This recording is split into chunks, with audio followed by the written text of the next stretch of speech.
Hi, it's Melissa from Special Ed Law Mom, and I wanted to come on today and talk about behaviors and shortening school days for students. So if you want to know more, stay tuned.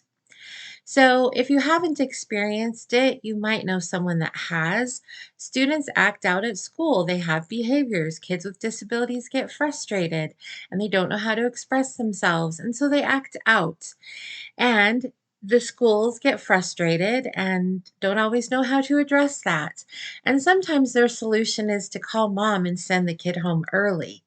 But that can be a problem because students need to have their behaviors assessed. A lot of times they need to have a functional behavior assessment that needs to be done by a certified person, not a teacher, a speech therapist, not done based on someone's general opinion. There are things such as functional behavior assessments that are usually done by board certified behavior analysts, and most school districts have one on staff. If they don't, and if they can't perform one for you, then you can request an independent evaluation at district expense for them to bring someone in to do that. And if you have not seen my video on having the school district pay for an independent eval, I will put a link down in the description below. Regardless, if a student is acting out at school, it means that they're not getting what they need or they're not able to express what they need. And ultimately, it can be confirmation of a denial of FAPE and that their IEP is not calculated to provide meaningful benefit. So it's not something that we just want to blow off, and it's not something that we just want to go up to the school and pick them up early because the school has had it with them for the day. There are specific procedures that have to be followed, and if it becomes a chronic issue, then they have to do a functional behavior assessment. They have to put a behavior intervention plan in place. And if they've done that and those things are not working, then they need to either suspend the child and do a manifestation determination, which basically is a meeting to decide, is the student's behavior a result of their disability or is it not? And there are different protocols if it is versus if it's not. But they need to take formal action if it's a chronic problem. They can't just send the kid home early. They can't just send them to the office repeatedly and have them miss class time. The Office of Special Ed Programs, OSEP, came out with a letter in 2016. I'm sure there's others. This is the one I just recently came across.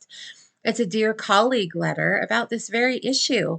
And it talks about on pages 10 and pages 12 to 14 how sending a kid to the office impedes their education. Sending them home early impedes their education.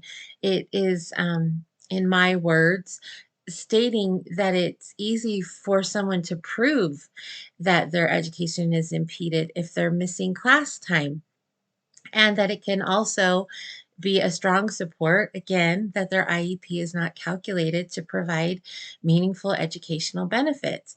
So, a lot of times, like I said, schools will call parents and say, we had to send him to the office, or you need to come get him early and whatnot.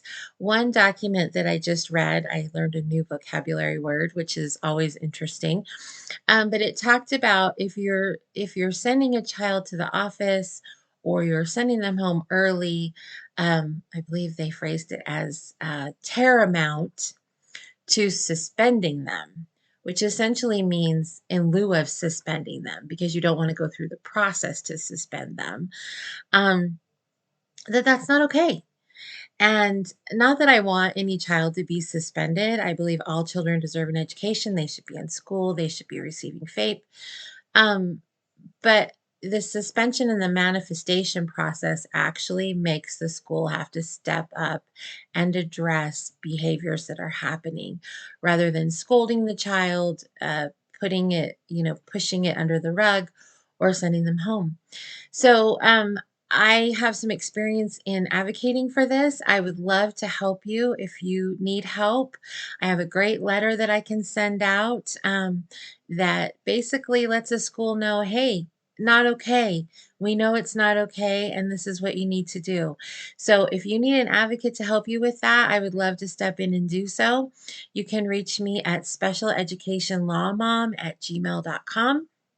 And until next time, make it a great day. Thanks. Bye.